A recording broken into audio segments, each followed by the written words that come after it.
Hello trainers, a wild starter quest appeared, a podcast where we look at classic video games through the eyes of a newcomer. I am your host and professor of Pokémon for the Glasgow region, Alessandro Crolla, alongside my super effective partner and the star of this podcast, Jen Hughes. Hey everyone, how you doing? I'm doing well, how are you doing today? Yeah, doing pretty well. This is actually the latest we've ever started a recording. It is 10:30 at night we're starting this. So if I sound like a mumble rapper during this, I deeply apologise. We have got some chocolate in us to kind of give us a wee bit of pep. We thought we'd go full coffee, but that was just a little too far, we thought. Yeah, I get little spikes of anxiety, so caffeine will not help that at all. Yeah, I don't need you being more anxious, so I'm going to start grilling you about why the fuck you never played Pokemon. Yeah, sorry. Have you been playing anything fun recently? I've been playing a whole lot of Animal Crossing, as usual. Yes, because the update is now out. The update is now out. I'm really pleased. There is a lot more to do in the game, especially with the DLC. I'm having a lot of fun with that too. What's the DLC of the game? It's a sequel to a 3DS game where you design their dream homes. They give you like a premise and you have to design their home for them. It's actually a completely different game. You can bring your villagers over and give them a holiday home. What confuses me about this is that you're building a holiday home to get away from the island getaway home that they have on your island. They just want more holiday homes. What's wrong with that? They want to alternate. Fucking bourgeoisie with 2 holiday homes. Oh, I don't like living in my exclusive island. I have to also have another home on another island for tax purposes. For tax purposes. I more gathered that their island home on your island is their home. It's their proper home. Now they're kind of like thinking, oh yeah, we could go on a holiday home to this place, to this other island, and lots of little islands. It's a lot of fun designing all their homes for them, and a lot more opportunities to express your creativity. Okay, I can go for that. A game I've not been having fun with recently is Word Feud. Yeah, my mum's got you playing that game with her, hasn't she? Yeah, she keeps scupping me by millions and millions of points every time. Yeah, I learned from a very young age to stop playing Scrabble with my mum. I like Scrabble. Scrabble is fun. There's logic to Scrabble. But they're the same game. No. Word Feud is worse. How? There's a whole bunch of words in there that are not words. Zen is not in there. Zen is not a word, according to Word Feud. But wifes, not wives with a V, wifes with an F, is. You get a whole bunch of absolute bullshit 2-letter words that your mum has memorised and uses against me and everyone else she floors every single time. Yeah. And I really don't want to play it anymore, but I've got a whole bunch of family who really like it and I don't know how to tell them that I want to delete the fucking app. How about you? What have you been playing? I finally got my hands on Disco Elysium. Ooh. Which is a very strange story narrative RPG game. It's this miserable world of psychoses that's strangely compelling to fumble through.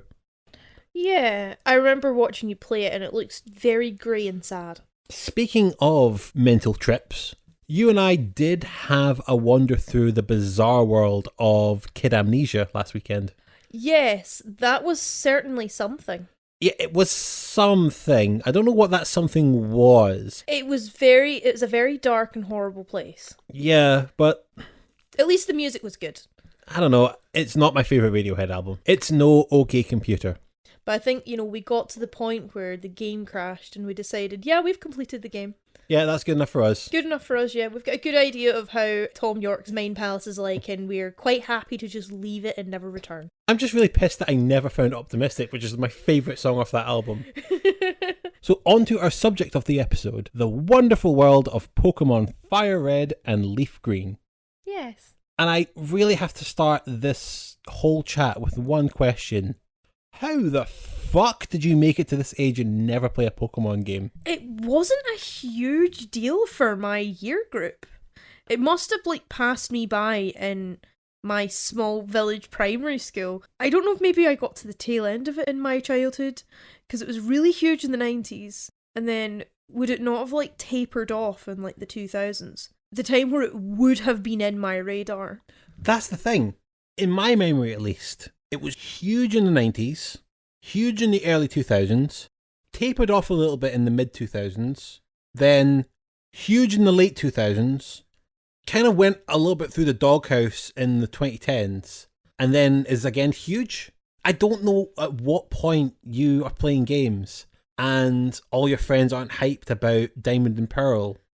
See, that's the thing. It's just never interested me, always passed me by. None of my friends really encouraged me to play it. The closest I ever got to a Pokemon game, I think I might have held Emerald and Ruby game cartridges in my hands one time, thought they felt quite nice, but I just didn't think to actually put them in my Game Boy and play them. Because they were my friends, and I didn't want to steal them from them. But that's the mental part. You had a Game Boy Advance, didn't you? I had a Game Boy Advance, and I literally used it to play the SpongeBob movie game, and that was it. I don't even know what else I played, actually. I don't remember. At least we've now got time we can correct this, because I have got our hands on 2 Game Boy Advances. Gonna be a blast from the past, this. And you'll be able to play this at completely your own leisure. Yes. So, what do you know about Pokemon then? There are hundreds of them. Hundreds. If you had to guess, how many do you think there are? I remember hearing the magic word 141, but there's probably even more than that, because the game has been around for decades. So they've no doubt added to the many, many creatures you fit into that one tiny red and white ball. So you think they all go in the one ball? Yes, unless he puts them in his pockets or in a little bag or something like that, like Paris Hilton carrying a chihuahua. Okay. He's allergic to cats and he's got a kitten in his pocket. You prowl around places catching little creatures and keep them in a Pokeball, and you train them to fight with other Pokemon in dogfighting rings. No, gyms. You play as Ash Ketchum, the kid in the cap with the dark hair and wears a red, and you desert your poor mother to enter into said illegal Pokemon fighting ring. I also had a bouncy ball as a 3-year-old with all the Pokemon characters on them. Ash, the ginger girl, Pikachu, some other one that's probably cute or whatever, because they're all cute. They looked cool, but I didn't know where they were from at that tender young age. Do you know what Pokemon means?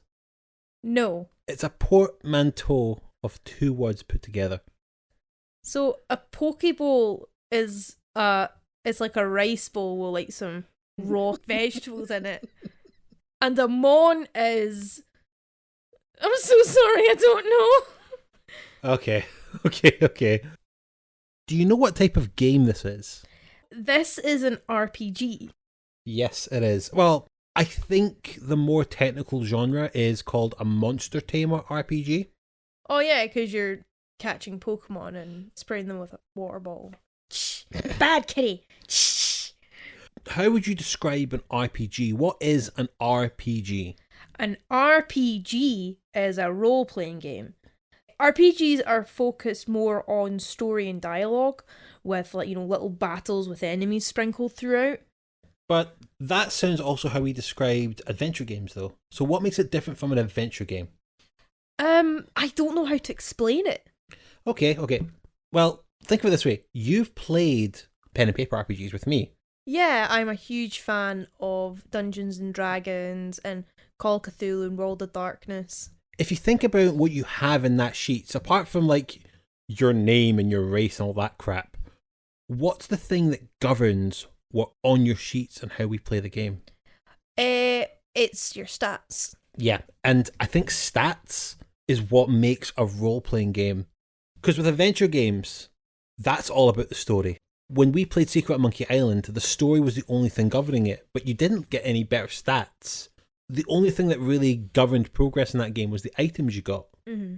Pokemon and RPGs are always governed by being strong enough to beat the opponents, and you get strength by increasing your stats. I think that's one half to RPGs as far as I've played them. Mm-hmm. The other half is being your character, going about outside of battles, your everyday life.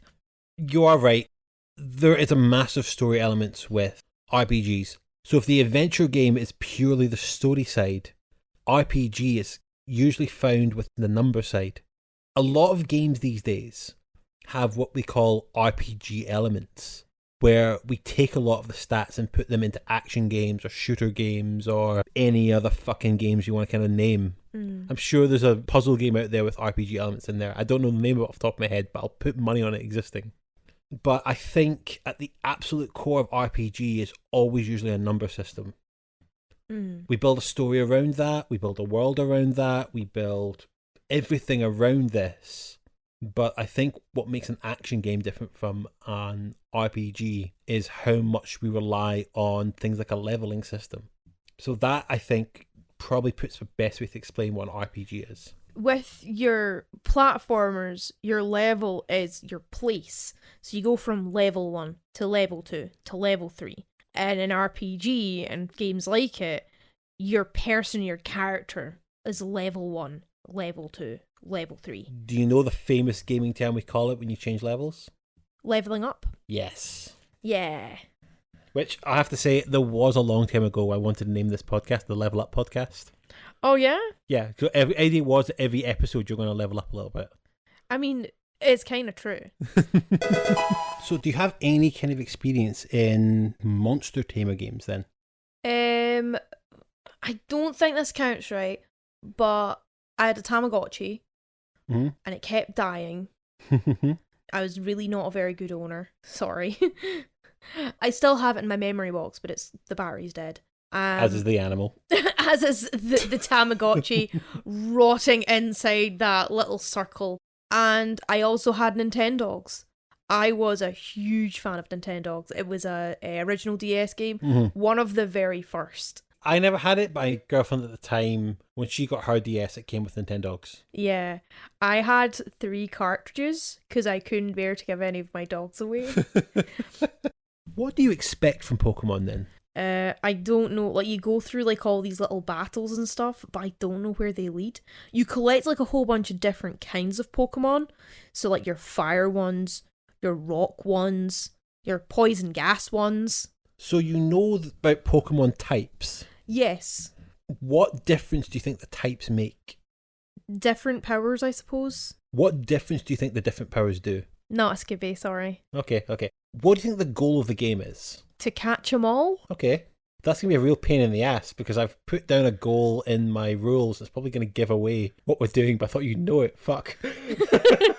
That's fine. I'll work around it. I am now Okay, I'm not a professional. I won't get a single penny for this podcast. But I am an enthusiastic amateur in this podcast. Right then, just to know where you stand with this Pokemon, I'm going to give you a little test. How many Pokemon can you name off the top of your head? So there's Pikachu. Okay, let's just start it for 10. Pikachu. Like a little electric rabbit. Okay. I think it's a rabbit thing, anyway. There's Mewtwo. Mewtwo. The cat that talks. Mm-hmm. Like little Siamese cat. There's Charizard, who's like a big orange dragon. Mm-hmm. There's like little Pikachu, who's like more like a cat than a rabbit, but also like has lightning powers. There's like an Eevee. I know that one because you get that one right at the start of Smash Bros. Ultimate Story Mode. Mm-hmm. There's Squirtle. Squirtle. And, Squirtle's like a water Pokemon Mm-hmm. with like a little flower on his back, and he's like his little 4 legs, stubby little legs, and he goes, and then like scooshes water at you. Oh, the Pokemon nerd in me wants to slap you so hard. But continue. I'm sure there are a lot of Pokemon nerds in the audience who also want to slap me, which I'm sure I will grovel at your feet in the second half. Any others, There's the rock one, who's just like a big floating rock, and I don't know what it's called. It doesn't matter what your name is! And there's the one that's like just a big cloud of poisonous gas. I know you want to ban our national flags, but we're going to wave you goodbye. There's a question for you then. Do you know the famous thing Pokemon do when they get stronger? They evolve. You know about evolving? I know about evolving, yeah. Right, yes. So yes, Pokemon evolve. in a way that would really piss off Charles Darwin. Because it just happens too fast, and it's not about survival of the fittest. It's more about like, hey, I'm going to evolve you now. An arbitrary choice made by man rather than a choice made by like the chaos of the universe. Oh god, I don't know how to. It's really kind of weird. I thought you would know how you test Pokemon, how you test your Pokemon strength in the game. Do you put them in the gym and make them lift? Why do you mention gym? Because there's gyms in the game, is there not? Right, and what do you do at the gyms? Do you know? Well, I'm imagining you train your Pokemon, like, you know, with some 80s montage music and and like, you know, you just like, they're on like the treadmill and lifting weights and shit. I don't know. You expect me to know more about this game than what I do. I really do, completely remember it went right over my head when I was in primary school and beyond. It's a cultural thing I have heard about, but I've not engaged with it much closer than that. It's so weird because I'm not even the biggest Pokemon fan. Okay, that's not fair. As a kid, I fucking loved Pokemon. Of course they did. In the late 90s, everyone played Pokemon. I had like Pokemon Red and then Pokemon Yellow. Like, when I first got a Game Boy Color, it was with Pokemon Yellow, and yet I already had a copy of Pokemon Red that was given by a friend. Right. I played through those, I played through Gold, and I kind of came away from the franchise for a little bit. Came back when my girlfriend at the time was really into Pokemon, but sadly, I've badly gone off Pokemon. Oh yeah? Why? I was halfway through Pokemon White, and in a way that will not spoil to you, but will probably make sense to the listener, I was 7/8 through the game when I just sat up and realised that I had no idea what any of the Pokemon in my team were called. I couldn't tell you what they looked like. They were just all levels and types. All intricacies of Pokemon had left me at that point, and I just realised I'd stopped having fun. And I've never picked up a Pokemon game since. That's not actually true. I did play a little bit of Pokemon Let's Go Eevee, but that was because they've done something different to what they normally do. The idea of just playing a regular Pokemon in these games just doesn't excite me because I know they've not really evolved. Ironically, they've not really evolved much in the 20 years I've been playing them.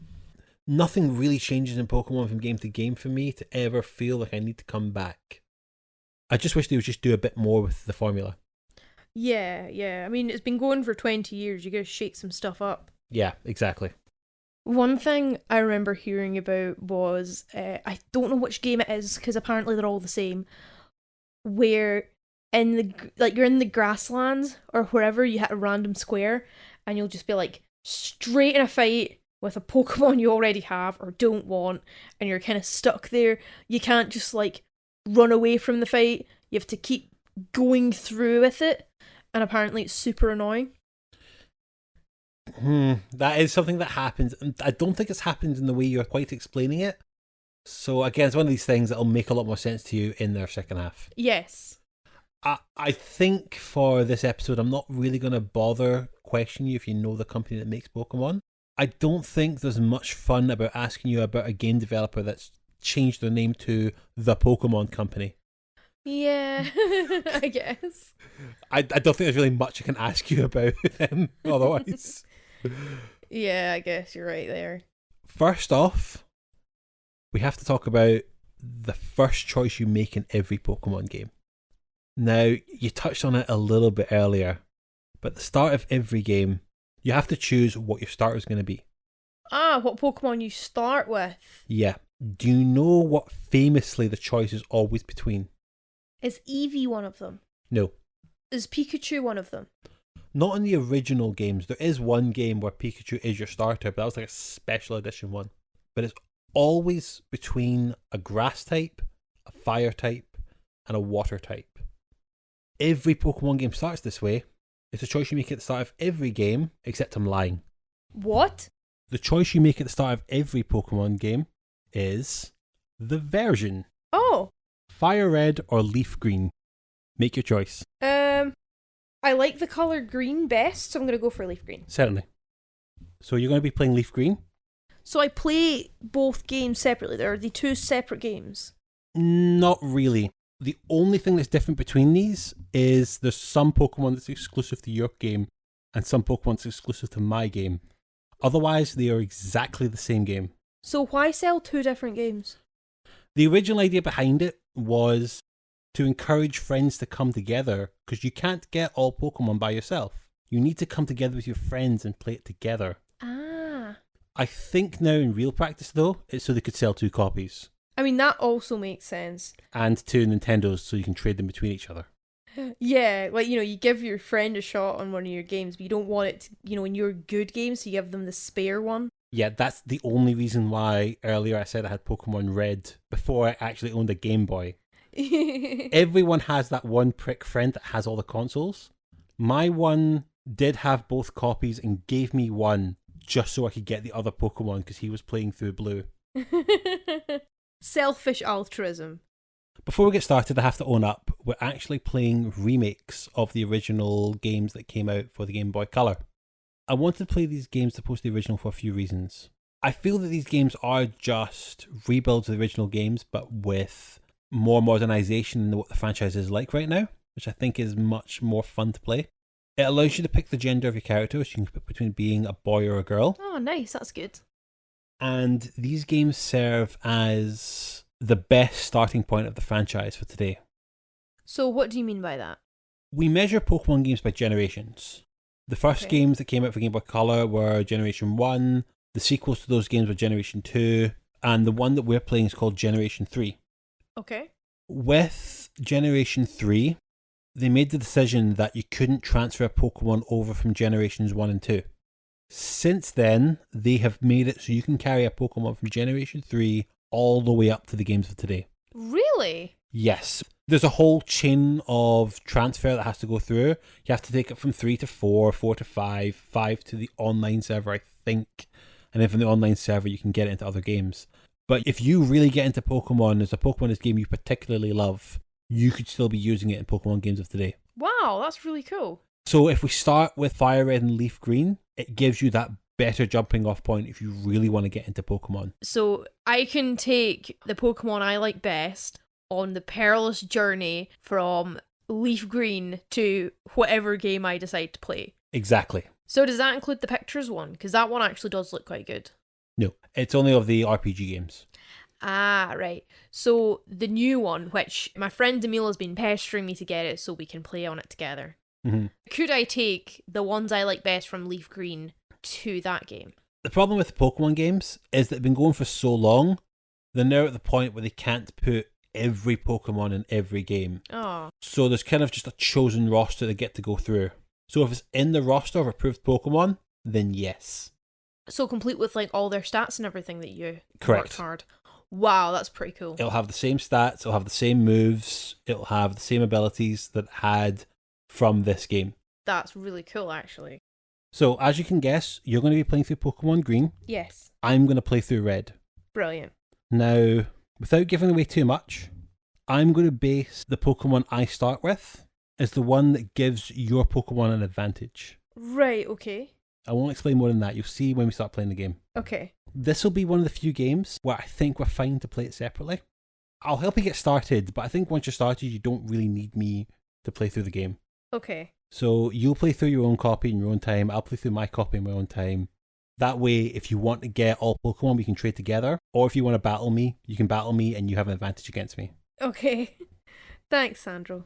Again, using that metric I used earlier, expecting you to do everything in this game is a bit of a tall order. So I think to really start our conversation, you need to get to that 8 out of 8 point that I was alluding to earlier, so we could have a good discussion about the game. But if you go on to get to the credits after that, that'll be the best point. Okay. And that's still, even seeing the credits of the game is still not completing it completely. But then is there not, like, with quite a few games where you've got, like, you've completed the story mode, but you've got, like, a whole bunch of other, like, stuff you can do after you finish the story? Exactly. So if you can at least get through the story, that would put us in the best position for the second half. Ah, gotcha. Brilliant. So you're also getting this as well. This is your new Game Boy Advance SP. Nice. I say new, I bought it secondhand on eBay. I mean, it's as close to new as we're going to get. Yeah, pretty much. So you have your version. Yes. You have your Game Boy Advance. Yep. Are you ready to begin your Pokemon adventure? Yeah! Okay, let's get started.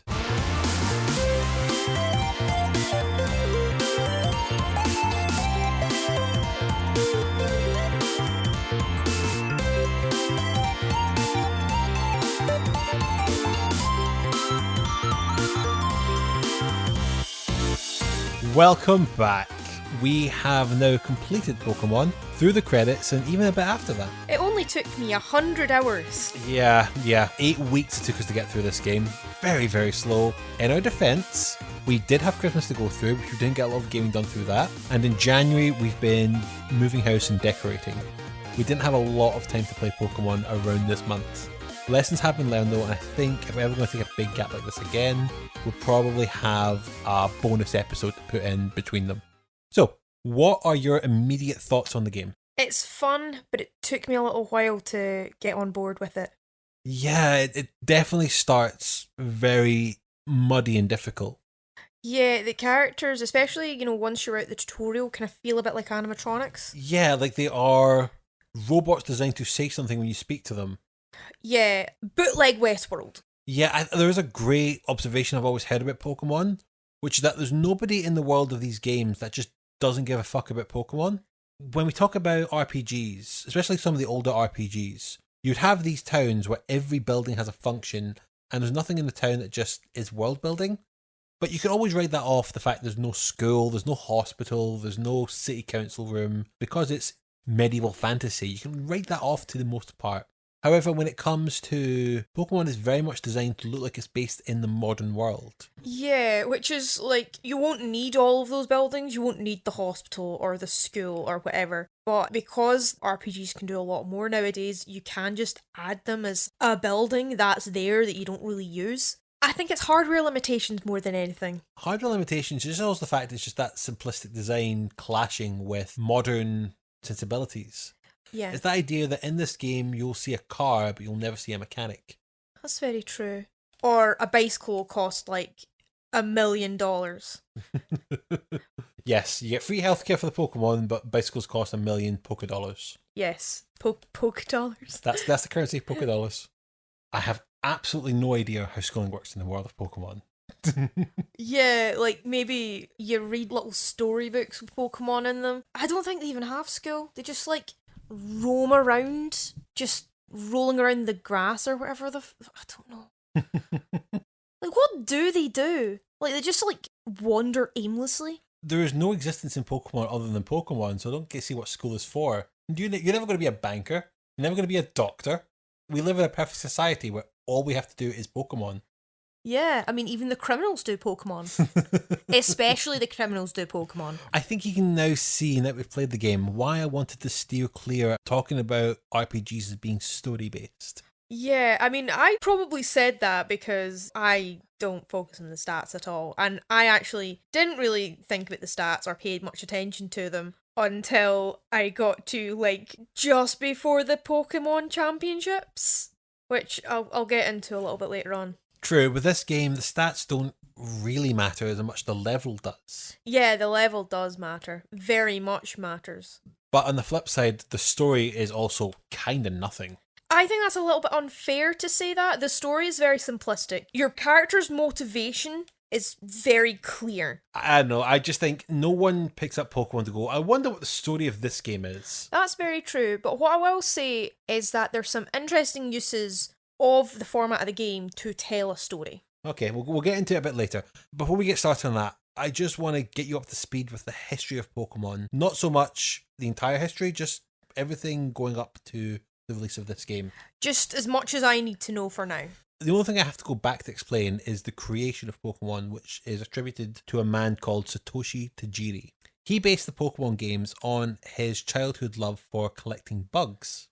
As he gets older, his local town gets more urbanized, so the bugs go and he gets into video games instead. And he starts a fanzine called Game Freak. Who made Pokemon before they became the Pokemon company. Yeah. The thing about Game Freak is that it was game fans who had a history of coding talking about games. Eventually they got the idea of making their own games, and that led to Pokemon. See, it's interesting you mention about Tajiri catching bugs and bug collecting through his childhood and then losing that to urbanisation. That's how the game progresses. In the early stages of the game especially, you will come across a lot of children who catch bugs. Yeah, that's his childhood being remembered. But as you go forward, you lose that sort of thing. You still catch Pokemon that are based on animals, but you don't get any bugs. True, I mean, very much the second half of that game, a lot of it takes place in cities. Yes. And a lot of the dungeons you get in the later half are more things like the power plant, the Pokemon mansion. Yeah. So there actually is something kind of to that. It does actually really translate in the work. Do you now know what Pokemon stands for? Pocket Monster. Good girl. Yes, Pocket Monsters. Originally going to be called Capumon for Capsule Monsters, but I think that was already something else and they had to change it to Pocket Monsters instead. Ah, I mean, you do put a Pokeball in your pocket, so And I guess that makes sense. The idea being is it was supposed to be like a capsule ball. You know those kind of machines you get where you spin the thing, and a capsule comes out, it's got a toy inside? Oh, yeah, I know the ones. They appear in Shenmue. Yeah. I've seen gameplay of Shenmue. Yeah. I don't know if are we ever going to do Shenmue. That's a fucking good question. If you guys want us to do Shenmue, we'll do Shenmue. We shall endure it. Like, Sandro, you had a horrible time playing it.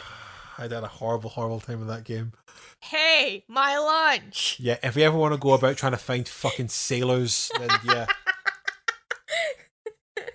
So that gives you an idea as to what came into the idea of Pokemon as a whole. The creation of FireRed and LeafGreen specifically goes back to that thing I was talking about in the first half, where when they released Pokemon Ruby and Sapphire, which were the Generation 3 games, they removed the ability to trade over Pokemon from Gen 1 and Gen 2. Backwards compatibility, we call it. You couldn't trade over Pokemon from the old games, which meant that, excluding the returning Pokemon that went into Ruby and Sapphire, a lot of old Pokemon were going to be lost. As far as I can see, this was done due to a hardware issue, where the Game Boy Color and the Game Boy Advance couldn't technologically talk to each other. My more cynical approach was money, but before we started recording, you talked me round on that. Yeah, because Pokemon games very strangely never depreciate in price. A copy of FireRed and LeafGreen will still sell for quite a lot because of the backwards compatibility. People to this day still want to get copies to take their Pokemon on the journey from that game to the modern games. While there has been remakes along the way, there's always been a few Pokemon that never got re-released and only could get in very particular versions. And I guess you get all these super fans who will buy all the older games so they could catch them all. Yes. I have a funny story about that. Every generation has its mythical Pokemon that you cannot get in the game but is designed to be in the game. First generation it was Mew, second generation it was Celebi, and the third generation was Jirachi. What's Jirachi? It's this little kind of like star looking Pokemon. There was no way to officially get it in the game. The only way you could get that Pokemon was through another game called Pokemon Channel. A fucking awful game that you're designed to play over a week because it's on the GameCube and it has the built-in clock. What I did was I got a copy, played through it, did the first day stuff, put the clock forward and did the second day stuff and played the entire game over 6 hours. And it literally is just watching stuff. There's not really much gameplay to it. Just so I could get the Jirachi at the end. That's quite sad, actually. It is sad. I was a teenager and I did have a girlfriend, and that's my defense. I mean, to be fair, that's kind of what being a teenager is all about. So, because they removed backwards compatibility, when they released Pokemon Ruby and Sapphire on the Game Boy Advance, they also announced they'd be releasing the Game Boy Color games of Pokemon Red and Green that came out in 1996. Or Red and Blue in the West. Yeah, they changed Red and Green to Red and Blue in the West just to fall in line with that Red v Blue mentality that's very common in Western countries. See, I find that quite interesting because, yeah, that's a thing. That's absolutely a thing. But Red and Green are complementary colours. Mm-hmm. So, like, complementary colours being opposites, weirdly enough. True. And when it came to doing the third generation, though, that became Ruby and Sapphire, the red jewel and the blue jewel. It's interesting that they decided, oh man, this backward compatibility thing at the moment is a fucking nightmare. So what we're going to do is just wipe the slate clean, take the stuff that we like from those games, and just simplify it for everyone. Yeah, it allowed them to work around getting not only the Generation 1 Pokemon back in the franchise, but through sprinkling in some of the Generation 2 Pokemon into FireRed and LeafGreen, some into Ruby and Sapphire, and then some into a really awful GameCube game called Pokemon Colosseum. You could catch all 250 Pokemon from the old games into the third generation. What made Pokemon Colosseum so bad? Right. Pokemon Colosseum was their first attempt to make 3D main console Pokemon RPG games. Everyone was so hyped for the idea. But when the games came out, they were painfully slow. You know how in the game, when a Pokemon doesn't attack, it lasts about a second for this animation? Their animations take about 5 or 6 seconds. And every fight in the game is a 2v2 battle. And you can feel those 5 or 6 seconds. Oh, by God, it is disgustingly slow. Not helped by the fact that to get a very rare Pokemon in the game, you had to be 100 trainers in this tower that I managed to do, and I goddamn fucking hated it. Oh, you poor dear. That's how dedicated I was to get all these old Pokemon back in the game. Right. So with the Generation 3 remakes, they took the Gen 1 games and put in features from Generations 2 and 3. Right. With Generation 2, they introduced the Steel and Dark types, and it introduced Pokemon genders. With Generation 3, they introduced Pokemon abilities and doing 2v2 battles. Yeah. So when it came to doing FireRed and LeafGreen, they were kind of considered to be the ultimate version of the original game. Hence why I wanted to do them rather than the original Red and Blue. Yeah, because it's those FireRed and LeafGreen are kind of like, they've got the best of both worlds. They've got like the new stuff they've added and the old stuff they've taken from the old games. Yeah, exactly. Pokemon FireRed and LeafGreen was directed by Junichi Masuda. He was the composer for the original games, who has now climbed the company ranks into being a full-blown director. He's been directing the main series games even up until today. Wow, that's pretty cool. Special shout out has to go to a returning name on this podcast, good old Shigeru Miyamoto, Oh yeah, the Mario guy. who helped Game Freak with their original pitch to Nintendo and mentored them with bad advice. Bad advice? Yeah, he suggested that Pokemon shouldn't have been an RPG. He thought Pokemon should have just been about the catching. Right, that's interesting. I know, I can't imagine what this game would have been like if it didn't have the RPG elements. Yeah, like, what would the story be? Would it be like another Mario where like Pikachu or whoever, or the trainer just jumps about and just that's it? I think it'd be more about catching and just you'd only get to advance when you've caught enough Pokemon to get to the next level. Oh yeah, that sounds quite boring, doesn't it? It does. It's such a different type of game. I can't imagine it. Thankfully, they ignored him. Yeah, I mean, he's made lots of great calls over the years. Telling Game Freak not to make Pokemon an RPG was certainly not one of them. Absolutely. I mean, I can't imagine Pokemon being as big if it was an RPG. And you have to remember, Pokemon was massive in its day. Oh yeah, I've heard. I mean, I say that it passed me by. I was aware of Pokemon. It was a cultural thing. It wasn't until, like, you know, I grew older and had access to the internet that I fully realised just how huge Pokemon was. Oh, yeah. And part of that is because of how fun those Game Boy games were, especially with trading. However, I do think a lot of that also goes to the anime. The characters on that ball I had when I was free they were the anime characters. Exactly. And I think the anime goes a big way into giving Pokemon its appeal. That anime is in a class of its own when it comes to video game cartoons. Why is that? Were other video game cartoons of the era like Mario, Sonic, Pac-Man, the crappy Zelda one? The crappy Zelda one? That wasn't the CDI games or whatever they're called? Well, excuse me, princess. That one. Yeah, that one. And Earthworm Jim, which I do say last because it was the funniest video game cartoon of the 90s, and I will not back down from that stance. With all those cartoons, they just told stories using the characters from the video game. So you would see Mario, you would see Luigi, and they would fight Bowser to save Princess Peach, but they wouldn't ever run by the video game logic. Mario didn't get mushrooms to get bigger. He didn't get the fire flower to throw fireballs. Sonic wasn't collecting rings. If you watch the Earthworm Jim cartoon, you'll just really learn the names of the characters and nothing else about how the game is played. Pokemon was different. Pokemon's anime works to the same rules as the video game. In my mind's eye, I can see how the Pokemon battles would have worked in the cartoon. In the Pokemon anime, the entire storyline is retelling the events of the video game. It's more dramatic storylines added in, but for the most part, the rules of the video game applied to the anime. It was Ash Ketchum going from town to town, collecting Pokemon to win the gym badges. Ash would call out moves that his Pokemon would perform, which for the most part worked exactly the same way. Pokemon types were a real issue in the canon of the show. For example, Pikachu had a very hard time getting the Boulder badge because it was a rock-type gym. Yeah, we'll get more into weaknesses and stuff later, but electric Pokemon are very weak to ground Pokemon.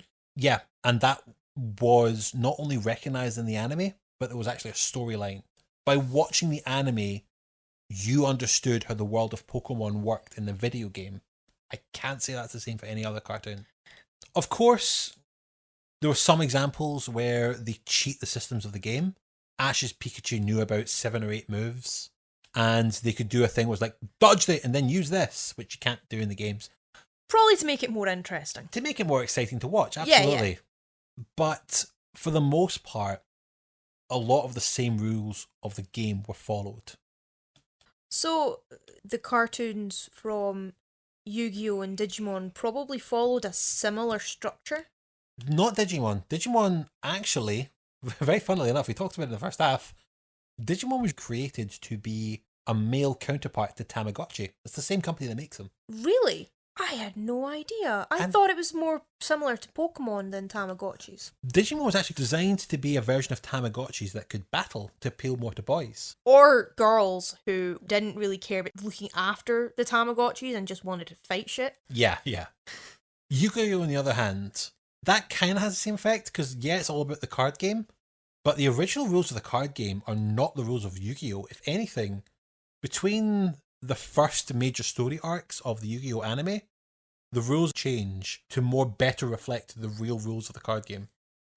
Okay. Right, we're getting off into a tiny bit of a tangent. We are, but I just wanted to just explain as to what gave Pokemon its appeal. Yeah. I don't think the Pokemon video games get as big without that anime. And I don't think that Pokemon anime gets as big without those video games.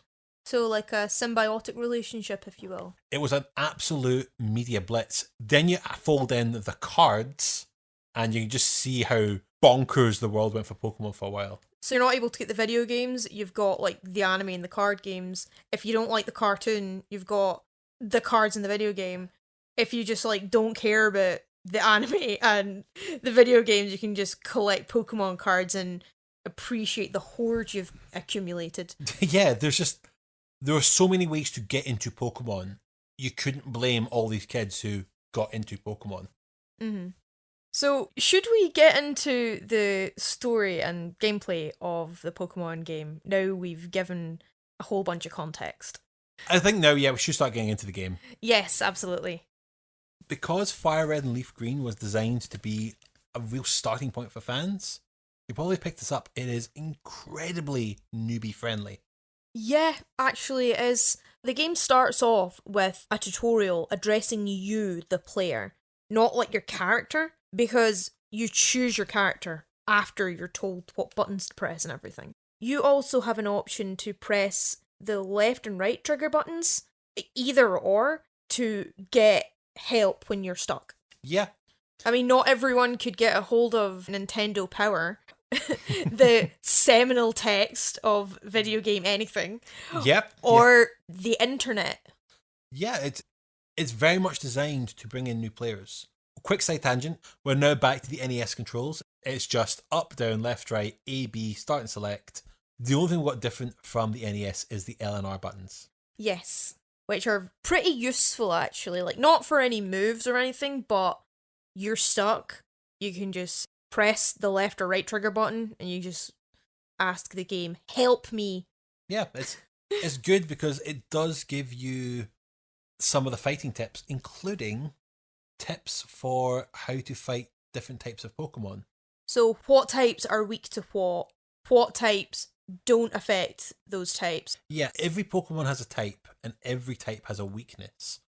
Fire is weak to water, Water is weak to grass and electric. Grass Pokemon are weak to fire and ice. Every Pokemon has a weakness to a type. With the help in the games, if you want to remind yourself, oh, what's fire weak to? You press the left button and in a list there it'll tell you what everything that fire Pokemon are weak to. The real beauty of Pokemon for me is that you can fight however you want. Mm-hmm. You can choose whatever Pokemon you like best and fit your fighting style around that. How you fight your Pokemon, whether you want to take a more attack approach, just attack everything, Cobra Kai, strike fast, strike first, no mercy approach, or whether you want to play more strategically to like bring down your opponent's attack or defense or speed stats. Mm-hmm. Yeah, absolutely. There's the stats effects you can do to give you an advantage. You put them to sleep, for example. You can give your Pokemon buffs. You can give your opponents debuffs. So what are buffs and debuffs? In video games, whenever you increase your stats temporarily, it's called a buff. Whenever you decrease someone else's stats temporarily, it's called a debuff. So you can play along those lines if you want. If you've got a Pokemon that you like best, you're well within your right to keep that within your roster, regardless of who your opponent is, and build your team kind of around them, or just have the ones you like best in your roster. Types be damned. Yep, absolutely. Anyway, getting back to the game. Getting back to the game. Once you're through that tutorial, the game opens and it's Professor Oak standing there, introducing you to the world of Pokemon. That's also the point of the game where you pick your gender and you pick your name. Yeah, he just forgets that he knows you and has known you for a good few years, and yet forgets what your gender is and forgets what your name is. Yeah. Obviously, I named myself Sandro, Jen named herself Jet. Yes, obviously. Traditionally, the male character is called Red and the female character is called Leaf. Right. Those are kind of rubbish names. Who names their child Leaf? Oh, wait, no. Never mind. Leif Erikson being the Viking that discovered America. Nah, never mind. Then, at the exact same breath, he introduces you to his grandson. He is your rival and is a dick to you throughout the game.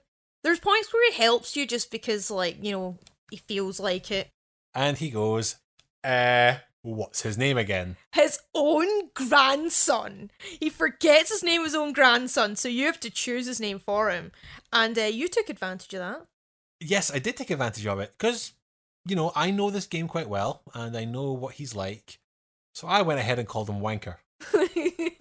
Yeah, apparently Wankstein didn't fit. No, I did not. You only get, for your naming things, including yourself, your rival, and your Pokemon, you only get a certain amount of characters. Yeah, there's a character limit. I named my rival after my friend Emil. The fact that usually after each part in the game, you fight with Emil. You fight with your rival. I'll just call him Emil. That's who he is. Traditionally, he is normally referred to as Blue. So you've got Red, Blue, and Leaf. However, I think for this episode, I'd rather call him Emil. Yeah, when I was playing the game, he was Emil. Yes. Throughout. Names decided. You're then getting in what is the start of the game. In the Pokemon world, you are now old enough to be a trainer, and this is you going on your Pokemon adventure. You start off in Pallet Town. You wake up in your bed in your home. And you go down the stairs and you see your mother just sitting at the dining room table, staring into space. She's watching... No, actually, she's looking away from the TV. The TV's on in the background, but, she's not watching it. You go down and talk to your mum. If you decide to talk to your mum at all, you can't just fuck off and, leave her to stare into nothing. Yes. And she says, "All girls dream of travelling. It said so on TV." That's such a weird line. It's such a weird line, and it's one of the only things you hear your mother saying the whole game. She does that and gives you a letter and some running shoes, and you never hear from her again. Yep. So you really do abandon your poor mother. Interesting thing, though. Do you get why it's Pallet Town? No. You go through Viridian City, Pewter City, Cerulean City, Lavender Town, Fuchsia City. These are all types of colours. Palette being what you put the colours on. Yes, it's the start. It's the empty palette. That's super interesting. Yeah, that's part of the naming convention of the game. And like, coming back to like the colours. Now, you have to pick your starter. And like I said in the first half, it's a choice between the grass-type Bulbasaur, the fire-type Charmander, and the water-type Squirtle. Now, I have given myself my 30 lashings for making the mistake in the first half of the episode. Yeah, I think you're confusing Squirtle for Ivysaur. No, I made a strange abomination between Squirtle and Ivysaur, I think you will find. No, you described Ivysaur to a T, you just called it Squirtle. Wait, so let's get like the thing you can fire water as well? Oh wait, no, that was wrong, yes. It's not just me that gets things wrong. But yeah, Squirtle is the one who vomits up water. Yes. He just spews water all over you. So yes, I chose Squirtle. Yeah, you chose Squirtle for your starter. The water type with the plant on its back on 4 legs. Yes, that one. An arm grown out of its back. Because in the first half I kind of endeavoured to pick the one that gives an advantage, that meant I started with Charmander. Because Emil got second dibs, despite being Professor Oak's grandson, he chose Bulbasaur. Your rival's always designed to pick the one that has an advantage against you. Mm-hmm. So because you chose water, he chose grass. And because I chose fire, he chose water. My friend is adamant that the start of the Pokemon game is a very subtle difficulty choice. Okay. The first few gyms you take on, Bulbasaur has a type advantage. Rock Pokemon are weak to grass, water Pokemon are weak to grass, and electric moves are not very effective against grass. So I ended up, I didn't have too hard a time with Squirtle though. Yes, Squirtle has a type advantage to the first gym, and he's alright in the second. Because it's a rock gym again, water has the advantage to rock, and in the water gym, water moves are not effective against water. So that's considered the medium difficulty. The hardest difficulty is the fire Pokemon, who is weak to rock and is weak to water. Yeah, you chose the most difficult one because Yes. you are the epicest of epic gamers. That being said, I do not subscribe to his thinking, because if you know how to play Pokemon, you can get a fighting type very early in the game to help you with the rock Pokemon, and an electric type to help you with the water gym. Also, the Viridian Forest right at the start of the game is piss easy with a fire type. Yes. Looking at the starter types, as a kid, I absolutely loved Bulbasaur. He was my favourite. As a grown-ass man, though, I have to say that Charizard is the best of the three. Why is that? Fire Pokemon are always traditionally the Pokemon that are the hardest to find. You'll get grass Pokemon and water Pokemon falling out your nose in the game, but a good fire type is always a rare thing to come to. Yeah, that's a good point. But with Pokemon in hand, with now starting your Pokemon adventure, I tried not to really sit by your side in much of this podcast, so you did a lot of it yourself. Although I did have to talk you through catching your very first Rattata, which is the first Pokemon you caught. If the name doesn't imply it, a Rattata is a rat. Yes. He is the first Pokemon to ever win the common Pokemon phrase of being vector trash. I did not see that term. No, it's not a term in the game. We, in the community, refer to Pokemon like Rattata as vector trash. Oh yeah, that's why I didn't see it. They're very common, they're very shit, and no one uses them in high-level play. Yeah. Yes, I had to talk you through how to catch that instead of... Even though in the game there's an older man who teaches you how to catch Pokemon, who, I'll tell you this, in the original versions, he broke the game. Really? Yes. Have you ever heard of Missing No? Never. Missing No is a famous glitch in the original games, who, through the game's code, would appear because of this old man. There's a weird glitch in the game that would trigger... Because the game is showing you how to catch a Pokemon, it goes into a battle screen, changes your sprite to the old man sprite, and changes your name just to say old man. Because it has to put your name into old man for a short time, it saves your name somewhere else in the data. After it's put it back though, your name is still in the wrong place, and you can make it cause a glitch to make Missing No appear. So Missing No, the Pokemon. The non-existent Pokemon, yes. And it's just a blank space that does nothing. It's actually like a garbled sprite. I'll show you. Who's that Pokemon? It looks like something from Five Nights at Freddy's. Yeah. In like the games, or for those who haven't played very much Five Nights at Freddy's, the purple guy that appears in all these videos, MatPat videos. Yeah. Yes, that's... So if you look it up at home, I hope you'll see where I come from by that. It looks horrifying. Yes, that's missing no. It only exists by a quirk of computing. You know how a computer always counts by 256? I didn't until now. 256 is the most a computer can count in a byte. Because there's only 151 Pokemon, you kind of need to put something in the other spots to fill the roster of bytes. So after the 151, the rest were filled with missing no. Wait, there's a whole, like, realm within the Pokemon games that are just missing no's.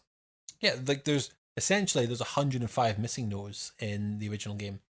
That's a very interesting theory. MatPat theorise this. It's not a theory, that's just a fact of code.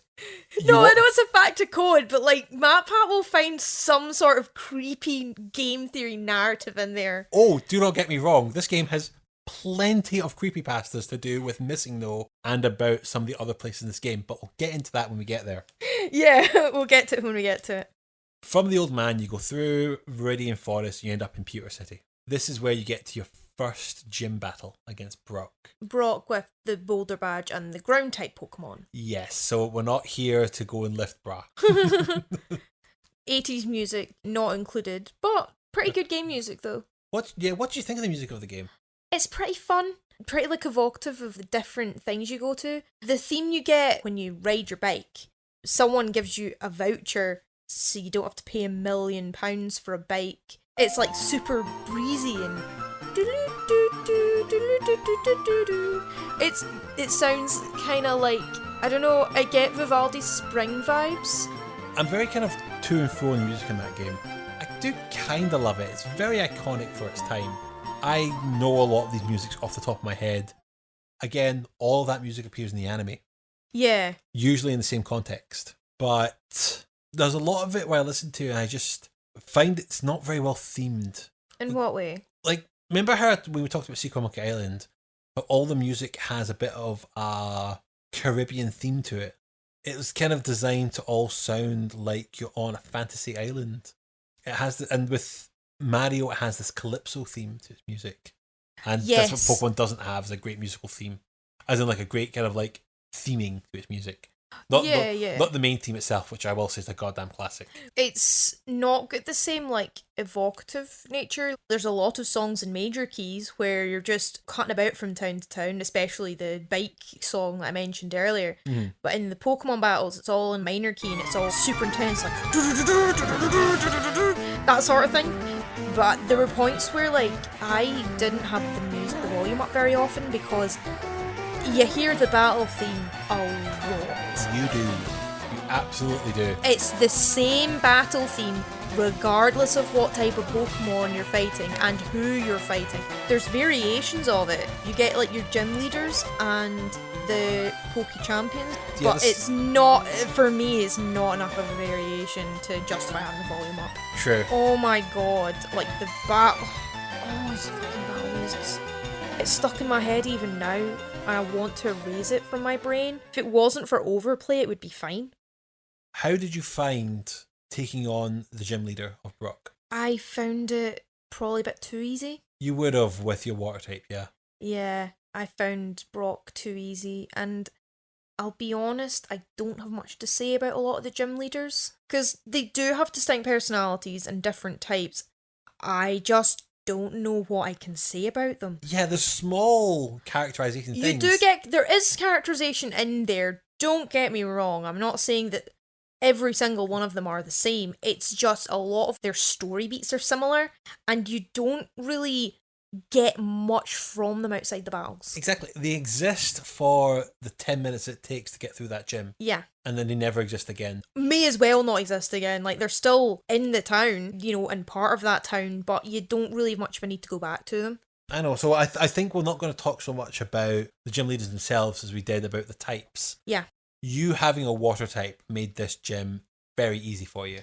Yeah, far too easy. It was a struggle for me. I had to actually do a bit of power leveling. So power leveling, montage music of you going about the grass picking fights with all the animals. Exactly, just fighting animals until I'm tough enough to go back and beat the fight.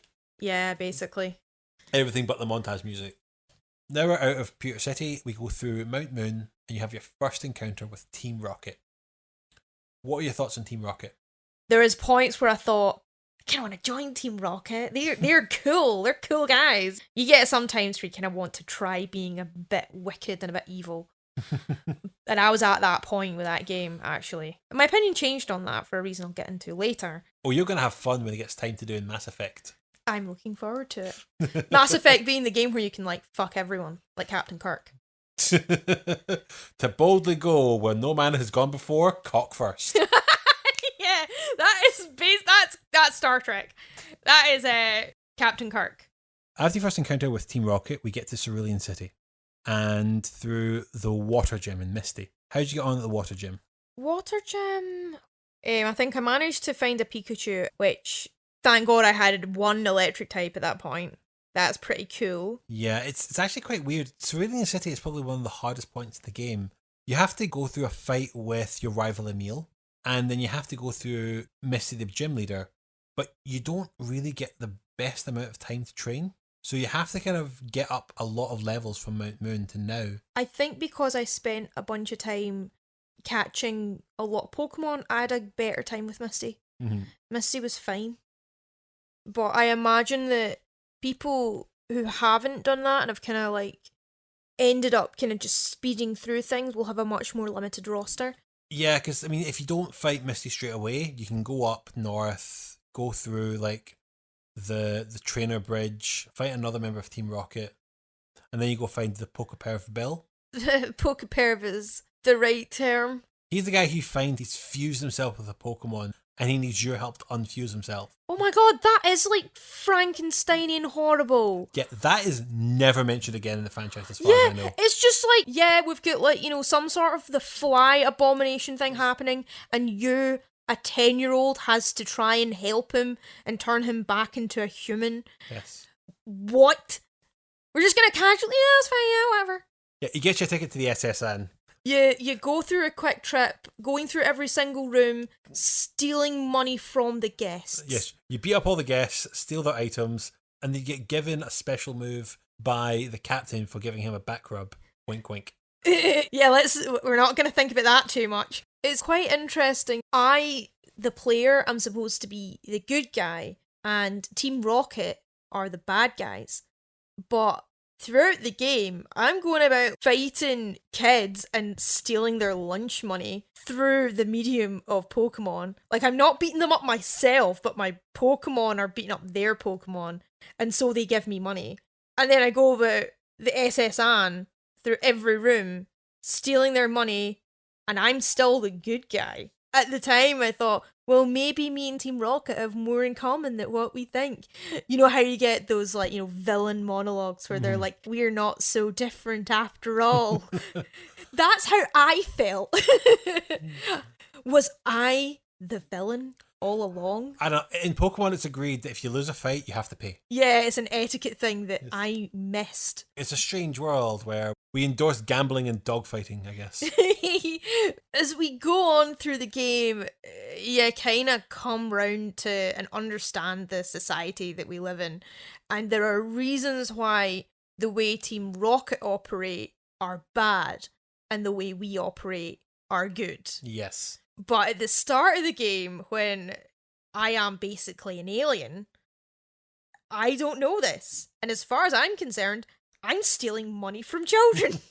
Getting off the SSN, we again get to the third gym, which is Lieutenant Surge and the Thunder Gym. How did you get on with the electric Pokemon of Lieutenant Sonichu? Well, before I went to fight Lieutenant Surge, I went to the Diglett Cave. Yes. Now, in that cave, you can catch a little mole thing called a Diglett. Yes. It Surprisingly is- enough, you get Diglets in a Diglett Cave. Yeah, or Dug Trios. So the ground Pokemon then helped you a lot with Lieutenant Surge. I think I also caught a whole bunch of other ground Pokemon. I mentioned this earlier on, the floaty rock guy. The floaty rock guy is called Geodude, and he's got like big strong arms as well as being a floaty rock thing. Mm-hmm. He's a pretty strong Pokemon. I caught Sandshrew as well, which has a really good defense. Yeah, I used Sand Attack a whole bunch, and that's what Andrew the Sandshrew had. You nicknamed all your Pokemon. I don't think we said this Not yet. all of them. There were some that I could come up with funny nicknames for, like Myrtle the Squirtle, Andrew the Sandshrew, Sunita the Panita. That sort of thing. Yeah. I never nickname my Pokemon. I always keep it the same. There's some Pokemon you can't make rhyming names for, which is very annoying. I found other naming conventions for them. Yes. So I found a way. We kept a list of all the Pokemon that were exclusive to your game and the ones that were exclusive to my game, and whenever I was giving you one, I'd always make sure I had a nickname. Yeah. My favourite being the Psyduck I gave you, which I called Boris. Yeah. Yeah, that was quite funny. One of the first Pokemon I caught was a little caterpillar thing called a Weedle, and I named it Mary Jane. Yes. I was very pleased with that name, even though it's probably not that funny. Especially when it evolved into a Beedrill, like a wasp. That's the problem with those naming conventions, is when the Pokemon evolve, it makes no sense. A weed and smoking person. Yeah, wasp works. Wasp works. Oh, WASP. Yeah. I'm very slow, I'm sorry. And yet, you saved the name Gen Jr. for the Drowsy and not the Slowpoke. Yes, I know. It was a grave mistake. Having said that, the Drowsy's got like a little like trunk, and he points his finger, or she, or they, points their finger, and he's got like a wee angry face. It's very funny, and I thought, yes, it's me. Ha ha ha, it's me. So third badge in hand, we go through the Flash Tunnel onto Lavender Town. Now this is probably the most iconic music in the game outside of the battle themes, is the Lavender Town theme. Yeah, I have actually heard the Lavender Town theme. Oh god, it's used in Creepypasta. It's used. I watch a lot of stuff on YouTube about true horror, which just fascinates me.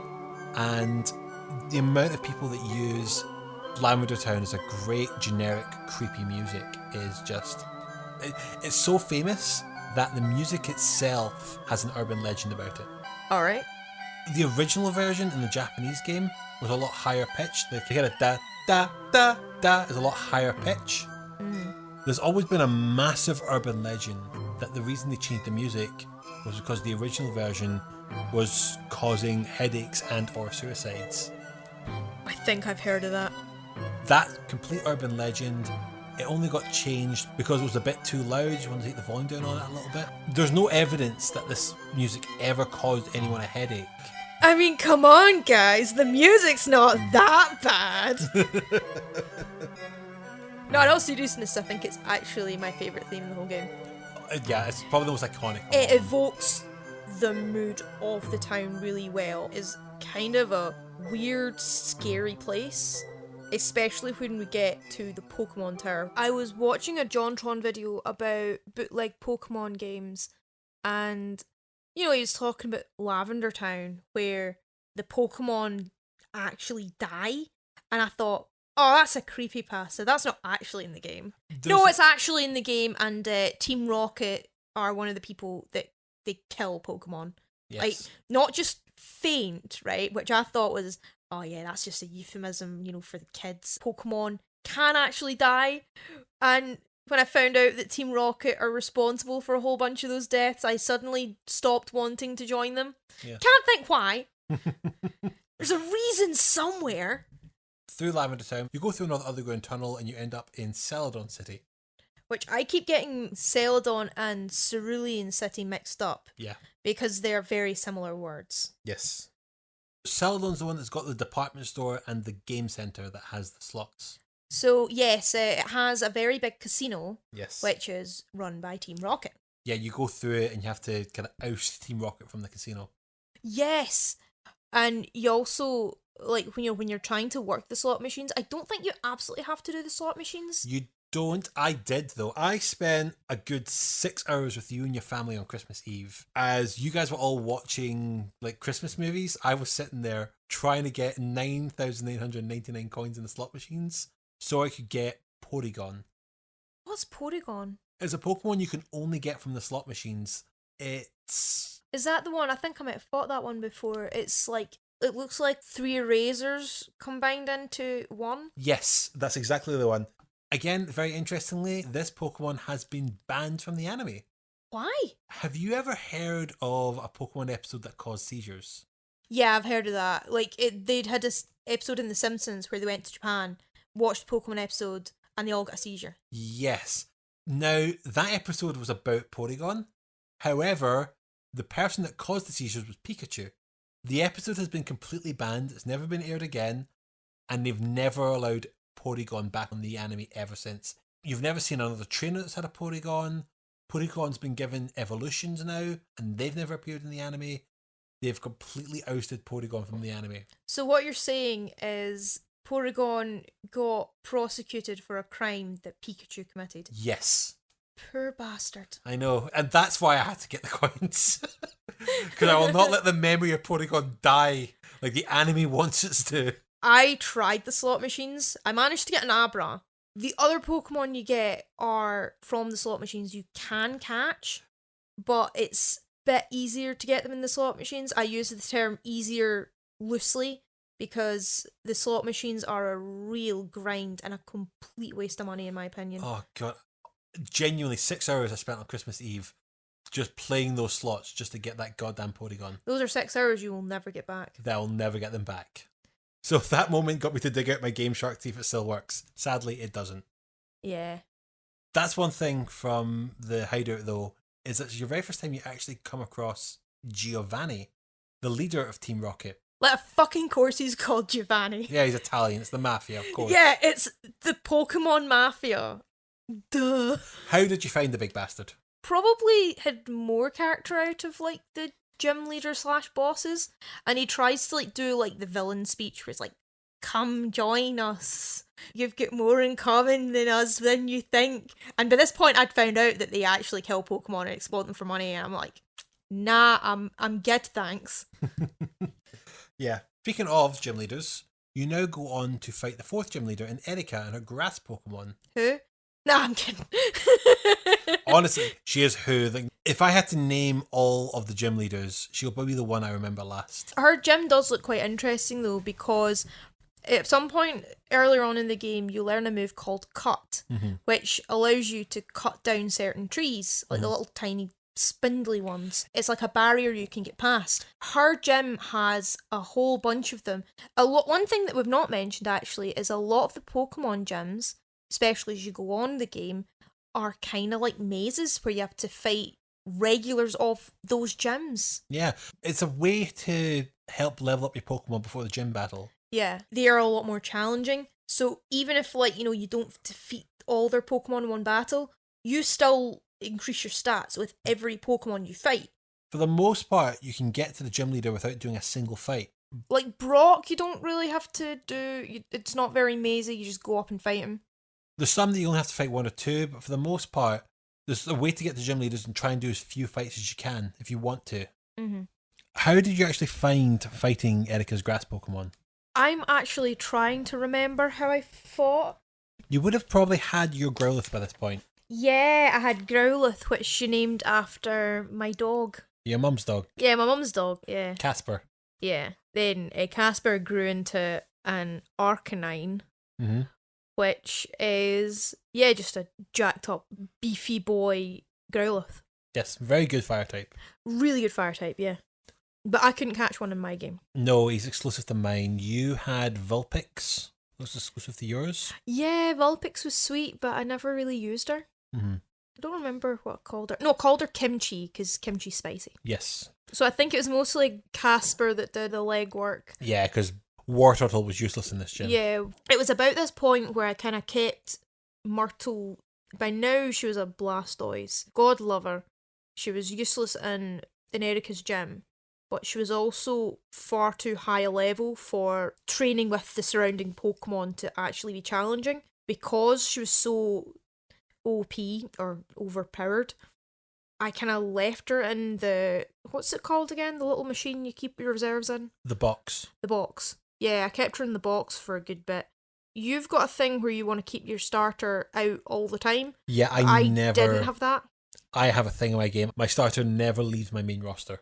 Yeah, my starter did start in the final battle and played a really important role in that, but I just thought, nah, I want to train up some of my other ones first. You're not wrong for doing that. I've got to the point of this game where I recognise the easiest way to play it, and that is to kind of pick 6 Pokemon, stick with them, never switch them off, and level them up each to be the same level. You will always beat the game with that 6, assuming it's a varied enough team. Yeah, I went the long road in the sense that I wanted to kind of like try out loads of different Pokemon and see what ones I like best.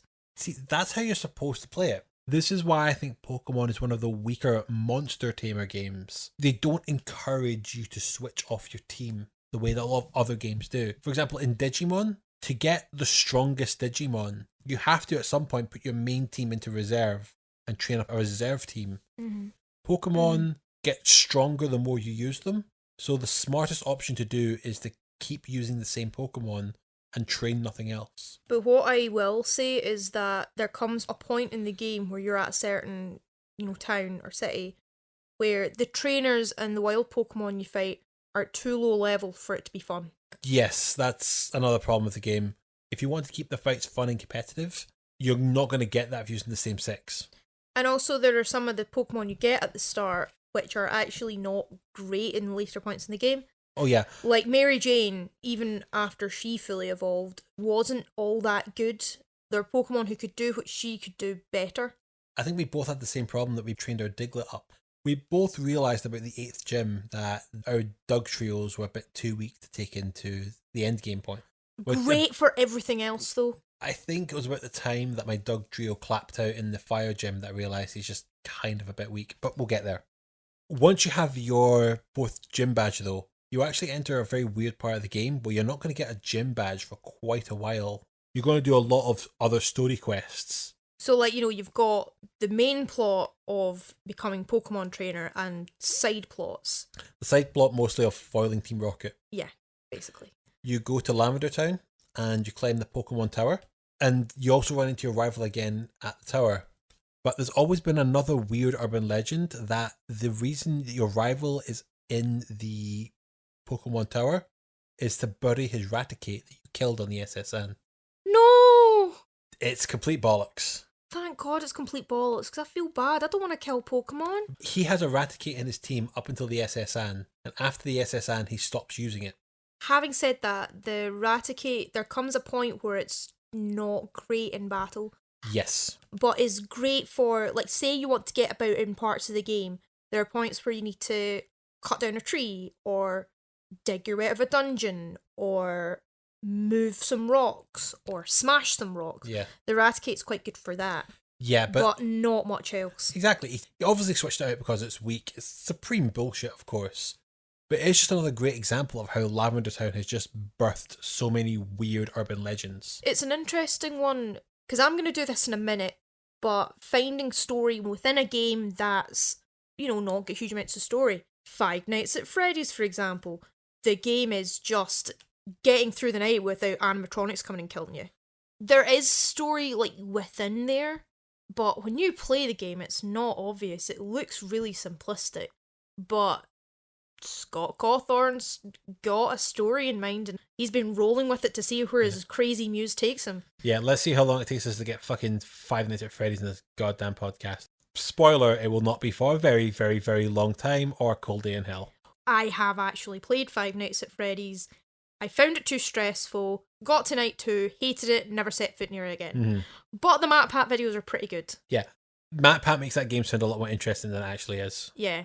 So, climbing the tower, this is a story thing that is told through the confines of your Pokemon battles. Mm-hmm. You climb the tower, and you come across these Pokemon called Ghastly and Haunter, which are your ghost-type Pokemon. Yes, Ghastly and his evolution chain are the only ghost Pokemon in the original game. And they basically haunt the graveyard. They are ghost Pokemon. You also, in parts of the game, you got, people, trainers that you fought on your way to different places. The Pokemon Tower is something similar, but they're psychics, and their Pokemon that they use in advertent commas, are Ghastlies and Haunters. Mm-hmm. And after you've defeated those, they don't know where they are. they don't know who you are. They don't remember what's actually happened because these Pokemon have possessed them. Yes, these, if I'm not mistaken, these trainers are called channelers. Channelers, because there's psychic ones there as well. But Yes. no, these are channelers who, the ghosts have possessed them. And I thought that was an incredibly interesting thing to do. There is also, you get to the top of the tower and you come across a Pokemon called Marowak. She's kind of like a meerkat. It wears a skull on its head as a kind of helmet. Yeah. And it's a ground type. Me thinking, oh, brilliant, a Pokemon I've not seen before, I'll catch it. You can't catch it. No. But you defeat it.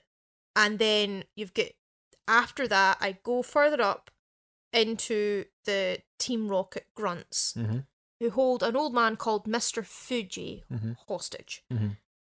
You, being Team Rocket's enemy number 1, defeat them all and free Mr. Fuji. Mr. Fuji tells you that the Marowak you fought was Cubone's mother.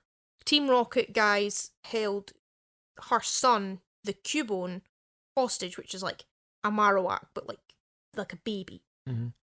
By defeating those guys, you've freed her. She's done her unfinished business, and she's free to go to Pokemon Heaven. Yep, that's just a very small...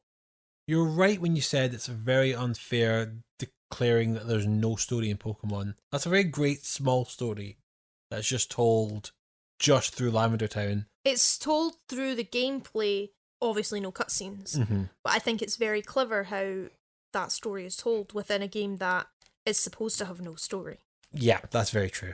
Once you're done, Mr. Fuji awards you the Pokeflute, which helps you wake up if your Pokemon are put to sleep, not in the euthanasia way. If they're affected by the status effect called sleep. So, just midway through a battle, they're tired and have a snooze. The Pokeflute can wake your Pokemon up.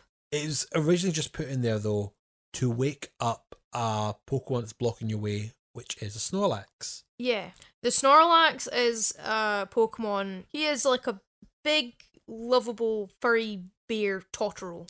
Yes, you did call Totoro. I called mine Totoro. Yeah. And he's just snoozing, living his best life, below the Baron, but less active. You wake it up with this Pokeflute, and it hates you for it, and it tries to, you enter into battle with it.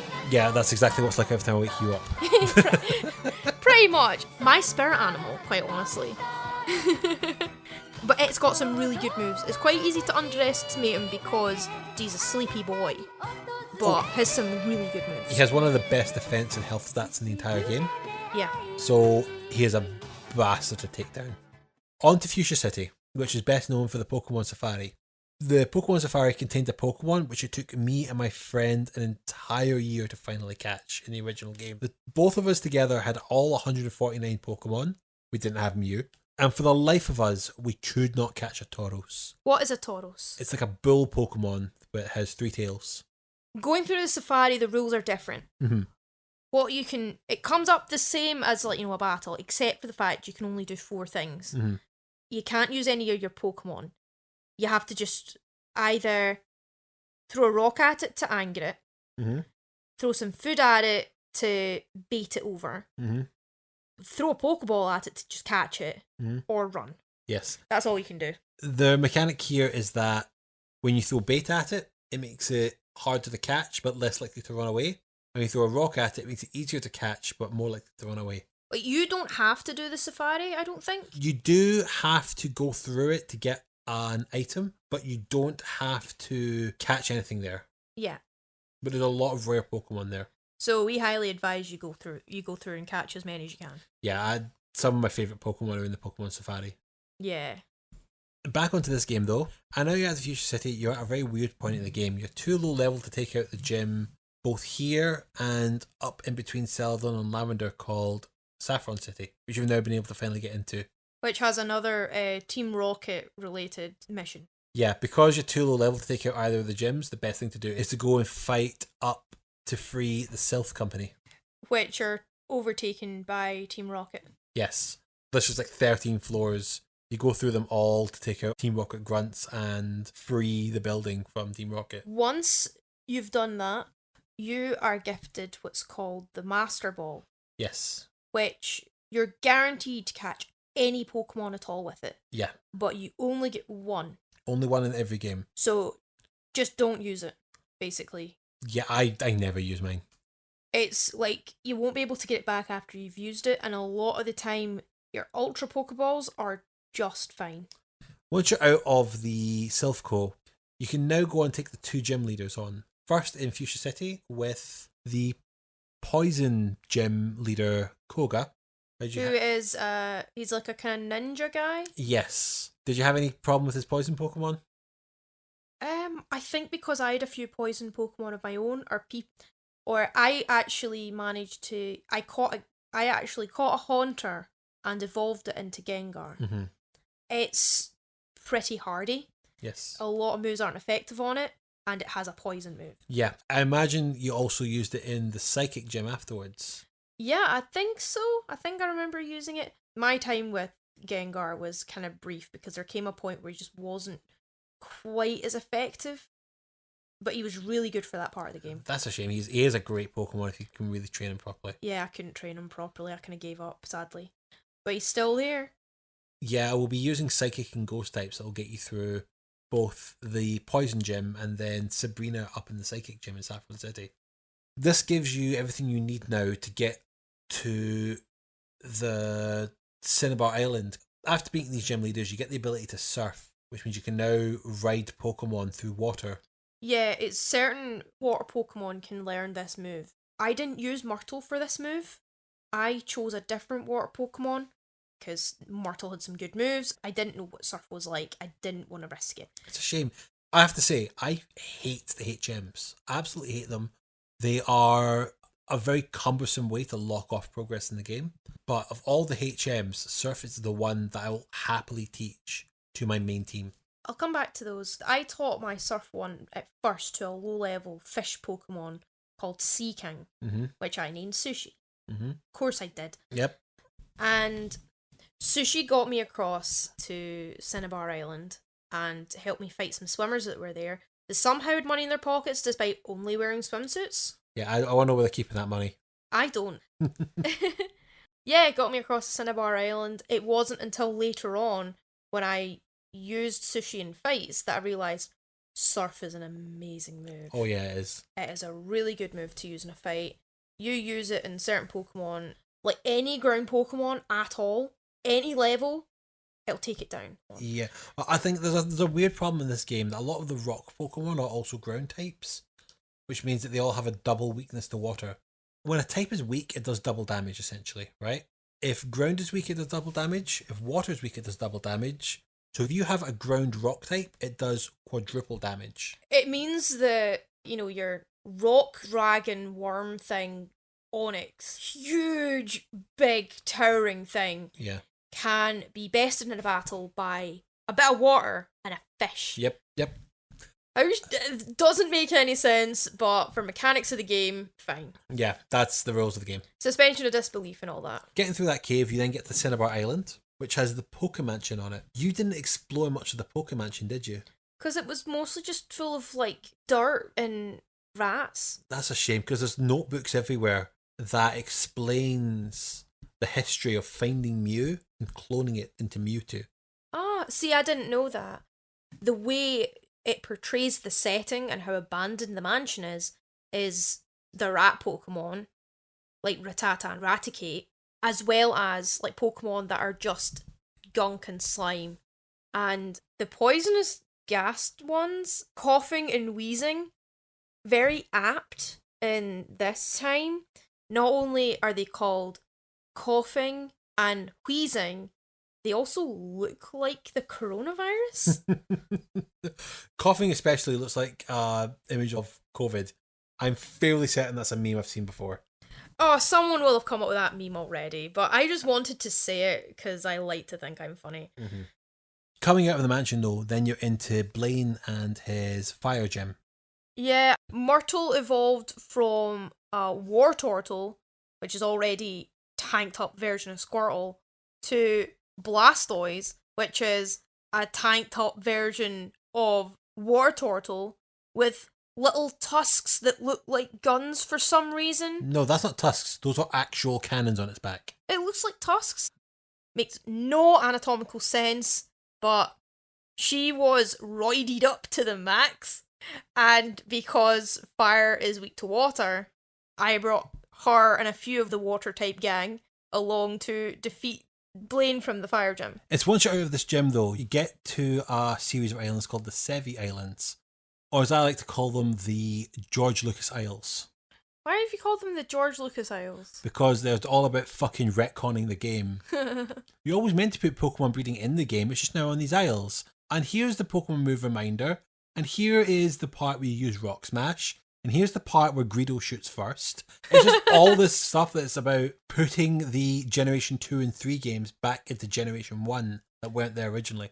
I mean, it does work out quite well, to be honest. The islands are creatively named, and this is some, like, really epic shit. 1, 2, and 3. Yeah, they've not tried hard to add these islands to the game. They've done the bare amount of work to get them in. I mean, at this point, like, you know, they've kind of ran out of steam, and they've looked at the placeholders and gone, yeah, that sounds about right. Fuck it. Yeah. Get it out there. Yeah, I mean, I don't want to spend too much time on it. It's literally just a whole side tangent. I think the only bit you want to bring up, though, is on the third island. The third island is my favourite, one of my favourite parts of the storytelling in Pokemon. Mm-hmm. Go to one of the houses in the island, and you meet a guy, what's his name again? Couldn't tell you. Yeah, John Doe, we'll call him. Mm-hmm. And John Doe tells you that oh no, my daughter has gone missing in the forest and I don't know where she is. And what's her name? Lost Elle. Lost Elle. I mean, who names their Wayne that? You know, just asking for trouble. And so you decide, right, okay, fine, I'll help you find your child. You should have been able to find it on your own, but sure, rely on this child to do it for you. And so you go in the forest, you fight, like, you know, a few other wild Pokemon. You get to the centre of the forest, and there is Lost Elle, sitting there like Snow White, completely helpless. The Pokemon that you fight is called a Hypno. Yes. Which is, plot twist, an evolution of Drowsy. Yes. Made me regret naming my Drowsy Gen Jr. So you fight him, catch him, because of course I was going to catch the bloody thing.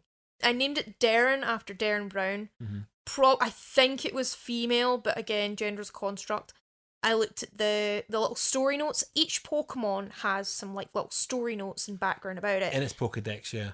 In its Pokedex, it says that it's well known for kidnapping children. Yep. There's a Pokemon in a later game called Driftloon that in its Pokedex entry always talks about how it lures children away into the sky, never to be seen again.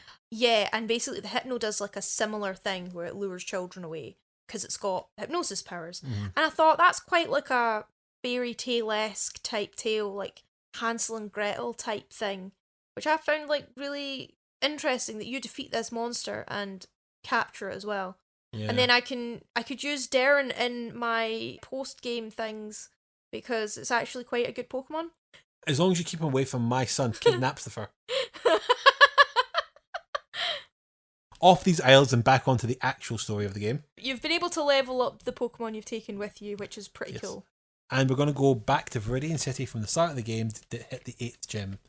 And this is where you get the surprise twist that the 8th gym leader is Giovanni the entire time. What a twist! What a twist. At this point, you gub him because you still have a very good water Pokemon, I guess. Yeah, I've got like a pretty solid team by this point. Mm-hmm. The A-team, if you will. And he then, because you beat him, he disbands Team Rocket.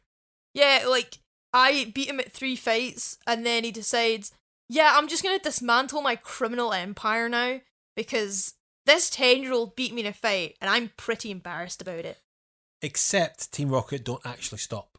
They don't stop, but, you know, post-game they kind of find out that, oh my god, it's been disbanded the whole time. What? Yeah, but they come back in gold and silver.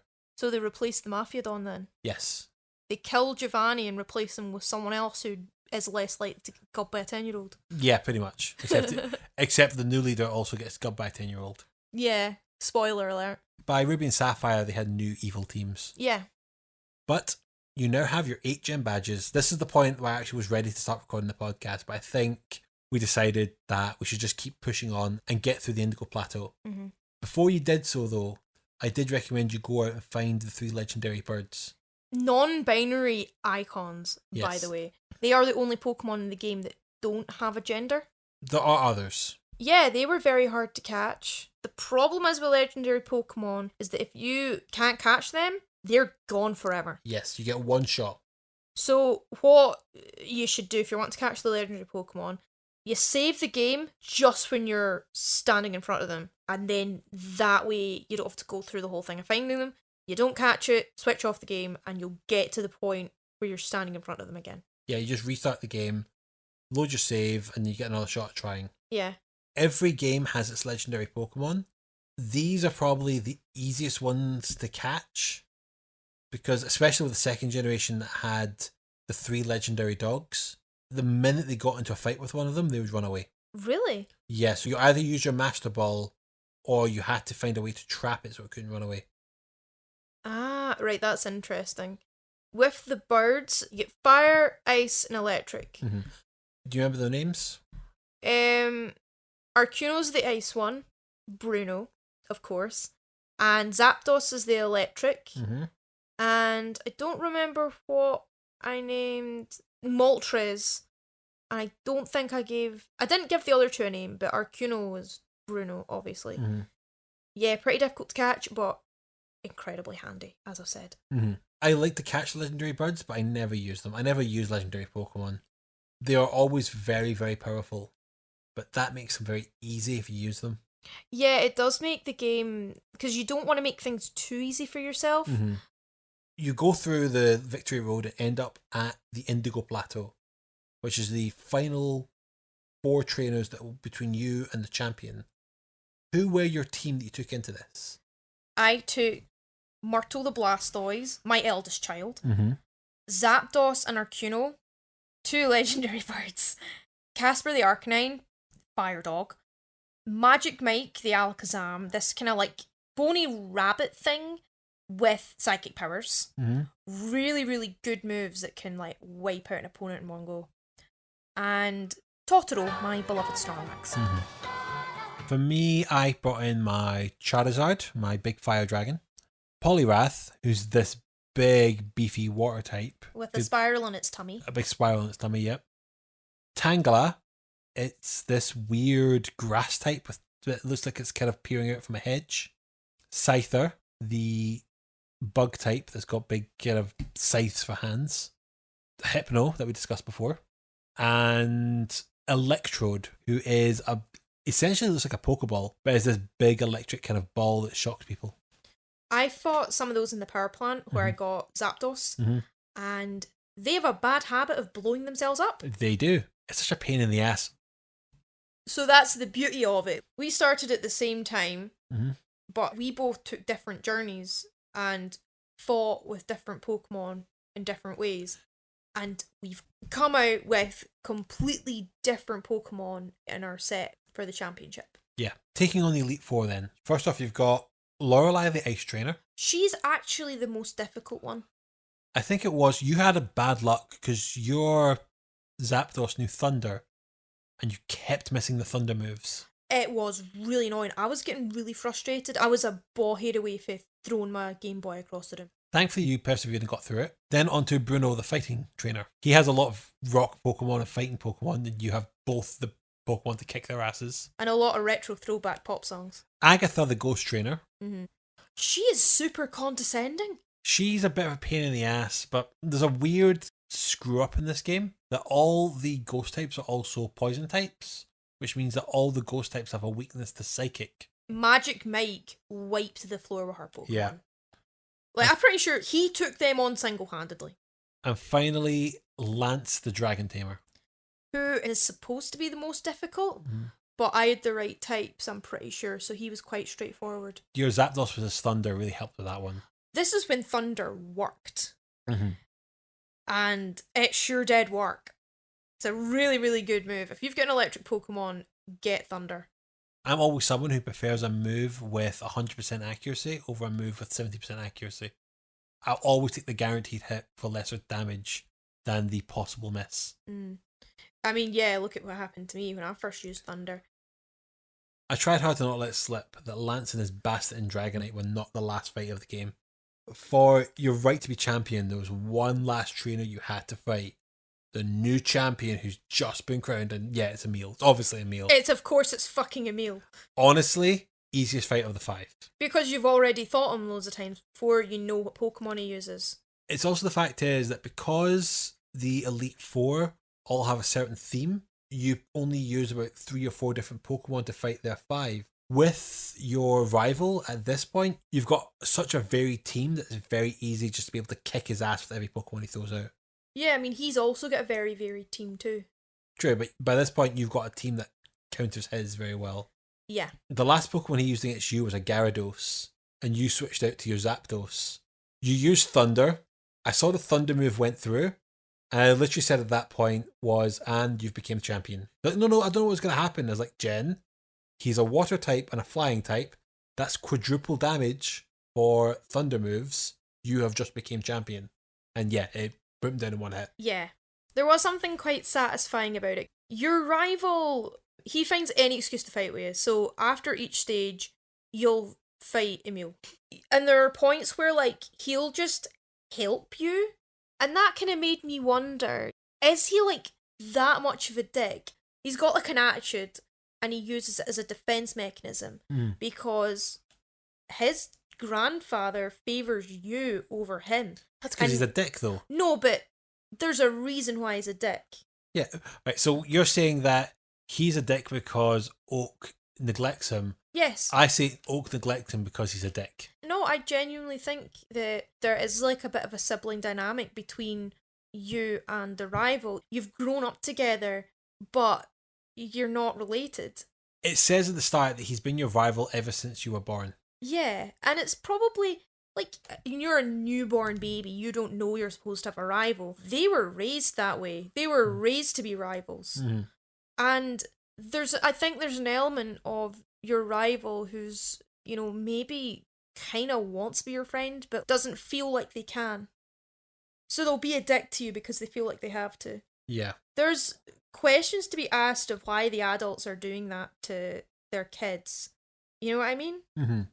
So I was really hoping for, like, originally he's your enemy, but then you become friends at the end, and you kind of don't. No, you don't. Which is really disappointing, actually. He was a dick at the start of the game, he's a dick at the end of the game, and no one fucking goes through a journey in this game. Yeah, I think one of the main disadvantages of the Pokemon game I've played is that you as a player, you get stronger and more confident over time, but none of the other characters change. And out of all the characters to have some sort of arc, it's your rival. And he doesn't. And that kind of fucks me off a bit.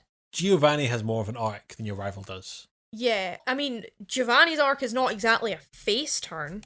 No. But it's more like a complete fucking wuss turn. Yes. It's a let's stop being a dick turn.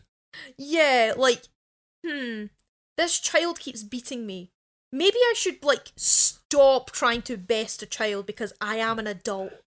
But still not, like, why does he dismantle his criminal empire just because of you? The whole thing with you, your players, get very much chosen one energy, right? You know where I'm coming from. Like, yeah. Harry Potter is the chosen one, and always will be. Gryffindor is always Dumbledore's favourite house.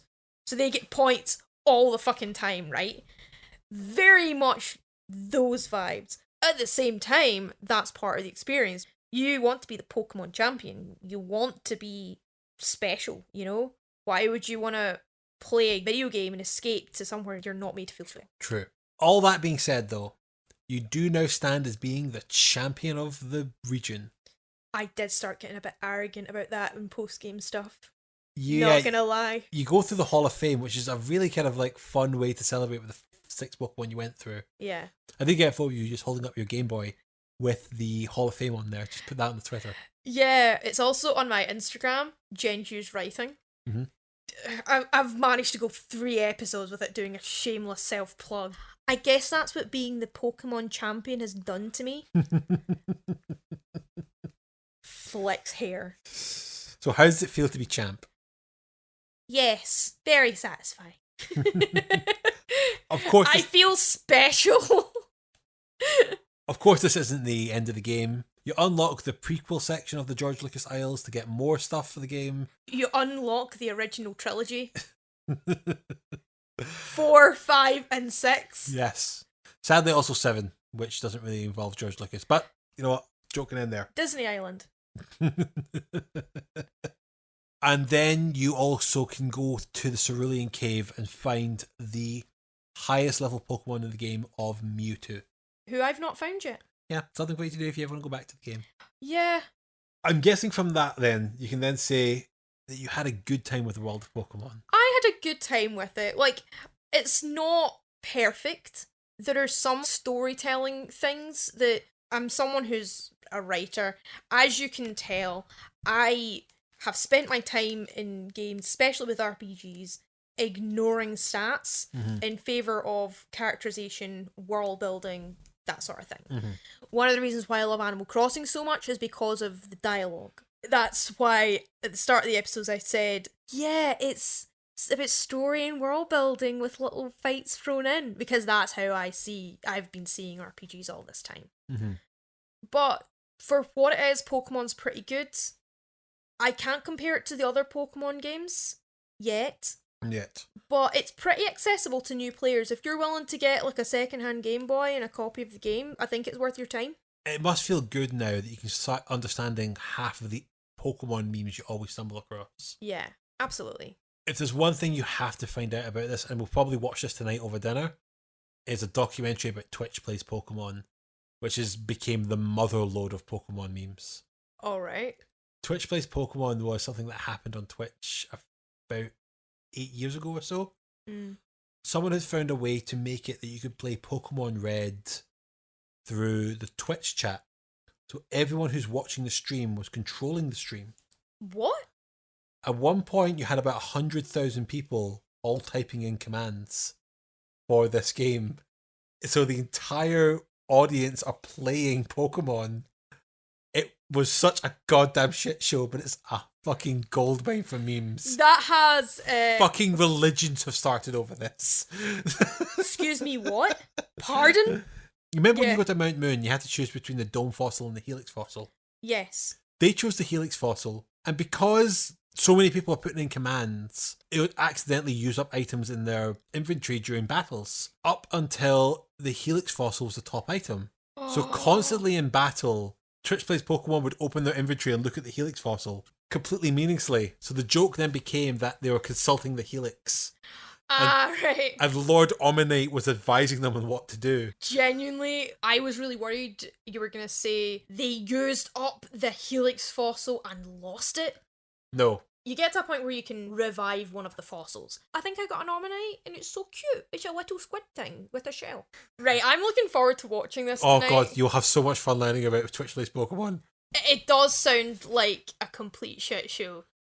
But Twitch Plays Pokemon is a great example of how Pokemon still has this legend around it that goes about to this day.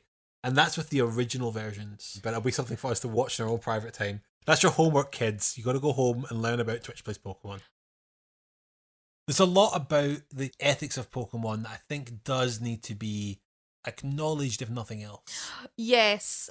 I'm sure you will have all heard of the strange campaign that PETA did. The Pokemon were in chains. There's blood everywhere. They were taking it a bit far. Like, come on, guys. It's a kid's game. Yes. Like, leave them alone. There is also something to be said about the ethics of collecting Pokemon that could make you think about, well, what's the ethics in, having pets? I don't think it's wrong to point out that the ethics of Pokemon are fucked. Absolutely. They are both pets, work animals, and battle animals. Which, what I will say is that domestication of animals has pretty much been that. I know, and as a society, we've all agreed that battle animals are kind of a bit sick. Yeah, absolutely. And I think that needs to be acknowledged. I don't think PETA are wrong to acknowledge it. Oh, no, absolutely. At the same time, it's a kid's game. These aren't pets, these are monsters. Yeah, like, Come on, guys, I'm pretty sure you've got bigger fish to fry. Get it! Get it! Oh, get out. I'm so proud of that joke. I came up with it this morning. We did get our very first email in to talk about this game. Oh, lovely. Catherine wrote in to say, I remember being 12 years old and playing the Pokemon Crystal game on my Game Boy Color with my younger brother. I was in awe of all the cute designs and monsters like Clefairy and Cyndaquil, the pixelated Japanese-inspired scenery, and I was really invested in the storyline of the video game. Fast forward to 15 years later in 2016, I'm an adult, a mum to an autistic son, and I was in a dead-end relationship. I picked up my DS and played Pokemon Heart Gold and started a new game. I was not only transported back to my childhood, but since this was a remake of the original Gold, Silver and Crystal game, the details were clear and looked great. At the end of the day, Pokemon is a game that seems daft on the outset, but when you sit down, play it, and watch your Pokemon grow and evolve, it resonates with a lot of people, including myself, because that's what we do as people. We grow, learn, and many of us mentally evolve, moving forward to be the best we can be. So as you can see there, this game absolutely has emotional resonance for people. Yeah. Oh, yeah, I can see that. I understand also when... I'm sorry, Catherine, but I did have to condense that a lot because you did write a very long, beautiful thing talking about how it helped her understand her son's autism diagnosis. I do deeply appreciate the sentiment there. With the Pokemon games, there's a real connection it can help you when you can just pick up something that's very familiar. Playing the games and watching the shows and films that you grew up with, it's a good way to return to, like, a bit of a safe place. Yeah, absolutely. And Pokemon for a lot of people is that comfy pair of slippers you can slip into and just feel warm and wonderful. Yeah. So I'm myself, I'm autistic. Mm-hmm. So I understand with being in the spectrum, being neurodivergent, you can get like a fixation on things that bring you joy. And for a lot of people, it's video games, TV shows, films, and we tend to come back to those things, repeat it a little bit, because it's that source of comfort and it gets us through. I think this applies to, neurotypical people as well. Returning to something that brought you joy during a really difficult childhood. Of course, you're gonna have like a rush of feeling good about that. Thank you so much for sending that letter in, Catherine. It's actually very sweet. I'm always loving to hear other people's stories about Pokemon. So now we're going to come back to the doing Pokemon and we're going to go through our 3-gen questions. Yeah, let's do the 3 gens. So with last gen, did the game live up to your expectations? I don't know, I was expecting a bit more story because, that's what I look for in an RPG. But yeah, I appreciate it for what it is. So it didn't live up to your expectations then? Yeah, in a way. Okay. On to current gen, do you feel it holds up as a classic and would you change anything about the game? I think it does, yeah. Mm-hmm. It's aimed at kids. Adults and stuff can still play it and enjoy it, but it's mostly aimed at kids. And, for what it is, you going through the Pokemon world, having fun, collecting a whole bunch of really cute pets and all sorts of things. I can imagine that kid me would have probably had fun with it. Mm-hmm. Once I mastered the gameplay, which actually is quite straightforward as well. Yeah, I think it definitely does hold up as a classic. What I will say is that I don't know how much it's needed considering there are more modern remakes. It was needed at the time, but for playing it now, I've got a feeling that I think it's been remade. They have done another remake called Let's Go Eevee and Let's Go Pikachu that brings in some of the mechanics from Pokemon Go into the main franchise. Yeah, and I mean, when you've got that on a more modern console, you're less likely to go and buy a secondhand Game Boy with an old game on it. Mm-hmm. I say definitely is worth your time, but I can understand when there's more modern ones, you might not bother. That kind of bleeds into the next gen question. Would you recommend it to a newcomer or are you interested in trying other games in the franchise? I do recommend it to a newcomer, but I can understand for the reasons I've just said why you probably won't. I do want to try other Pokemon games in the future because I want my Pokemon to undergo the Odyssey. I want them to go on the perilous journey into the new games because as I've said, I've built a rapport with them. There's a bond there. Also, I don't want to have to waste too much time training up loads and loads of Pokemon. I don't want to have to start all over again. You will have to, because you can only ever import Pokemon at the end of the game. True. That's very true. I don't think we're going to ever touch any of the other mainline Pokemon games in this franchise. Yeah, not in the podcast anyway. So feel free to play them on your own time. Yeah, I probably will. Though I do think at some point we have to come back to the Pokemon world to play Pokemon Snap, as it's a very different type of game and there's nothing else like it. Yeah, that sounds one that when I was very dubious about the ethics of the Pokemon games, which I can get, I thought I'd probably prefer to play Pokemon Snap because you're not capturing them, you're seeing them in the wild and getting photos of them, which is, just as fun. Right, on to our next episode. After this fun little trip into the 2000s, we're going back to the 90s with our next title. In our first episode, we took a look at gaming's biggest mascot of Super Mario, but for the next game, we're going to look at how the competition stepped up to our Jumpman and try to look cool in the process. For our next episode, you and I are getting on our running shoes, start drawing our original characters, and we're going to take a look at Sonic the Hedgehog too. Whoa! We would love to feature your thoughts and experiences of the game. Please send your emails to starterquest@gmail.com or send your tweets to @StarterQuest with the hashtag StarterQuest with your thoughts on the internet's favourite punching bag of Sonic the Hedgehog and his weird furry friends. And we'll try to read out a few on our next episode. Yes. Thank you very much for listening. Please take your time to leave us reviews on your podcast platform of choice. Always helps us get noticed. Before we go though, I just want to quickly turn to Jen and give you a chance to tell the fine listeners of where they can find you when you're not talking about video games on here. I write a lot. I set up a website about 5 years ago, jenhugheswriting.com. I have a whole bunch of stories and poems and blog posts, and you'll be able to see kind of, what else I do outside of this podcast. You can follow my social media. My Facebook is Jen Hughes Writing, and my Instagram is also Jen Hughes Writing. Keeping it simple. I like this. Keeping it simple as I can anyway. I want to also very quickly give a thank you to Mark, who's been helping me edit this and the previous Secret Monkey Island episode. Thanks so much, man.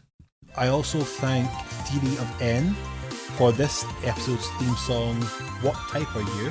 Available over at ocremix.org. Until next time, we'll be running back to the world of platforming. It will be a goodbye from me, Alessandro. And me, Jen Hughes. Quest completed!